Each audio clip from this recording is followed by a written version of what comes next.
So like so many electric cooperatives that we hear, we started in the 30s, we did this, a group of farmers came together. And you look back in time, people did that just because they wanted what other people had in the urban area. I lived 3 miles out of town here and didn't have access to any kind of internet. AT&T would not come out our way, and that was our problem with Southeast Missouri, and we needed something more that was reliable, that was fast, and to get more businesses and more people in here. And then when people would call, we have more to offer for them. The process itself to determine whether we wanted to do broadband or not took several years. Connexon has been there from the beginning. Connexon mainly wanted to work with electric cooperatives because that's what their background was. They had a very good model to go off of, modeled similarly after the one cooperative in the state of Missouri. They had all the pieces put together so you could just give a board of directors for the electric cooperative a feasibility study.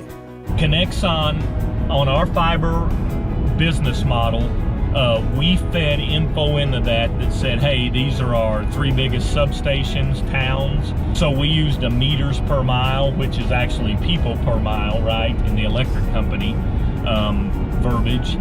And they use that as a model that said, hey, this is going to get the most people on in the quickest amount of time to get some dollars rolling back into this baby company.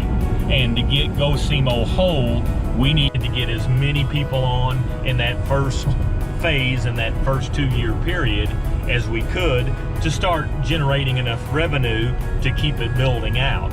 One of the things that Connexon has provided us in our build is a on-site construction manager who is taking care of the ride-outs. He looks at the design, sees if anything needs to be changed. We have our own operations manager for the fiber construction. Communications between us and Connexon, you know, that they do so much for us, it's kind of hard to list it all. They help with our not only our design, you know, any of our reporting issues, the project tracking, project timeline. They help us keep up with all of that. Bills of material, communications between us and our contractor. Highway permitting, Connexon is a crucial part of that process for us. And that one-on-one relationship has been pretty awesome. Our project director that we have here has been an extremely helpful gentleman and been a real joy to work with. Connexon is got many different offerings. Right now they're helping us with the construction, the design, the regulatory stuff. Their upbringing and their start, and the person that really is behind the scenes and really got Connexon started was in a cooperative world. So his understanding of being able to relate to what we do here at a cooperative, our 7 principles, and being able to take that and relate it over to a telecom or a broadband world has been instrumental. Relationships he's built in the startups that he's been able to run, we take and we learn from that. That's cooperative principle number 1, cooperatives helping cooperatives. I think that partnership has blossomed over the last 3 years. We're happy to be working with Connexon and look forward to many more years.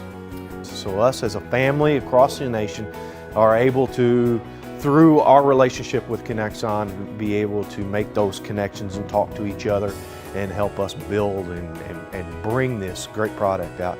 With Connexon, from an intellectual standpoint, even I counted a lot on Randy and Jonathan to help me understand what I was facing. Because I was a novice to fiber, I had no idea about it. I can read a lot, I can see a lot, but until you actually start doing it, I don't think you can learn the business very well. But Connexon's been very helpful with that.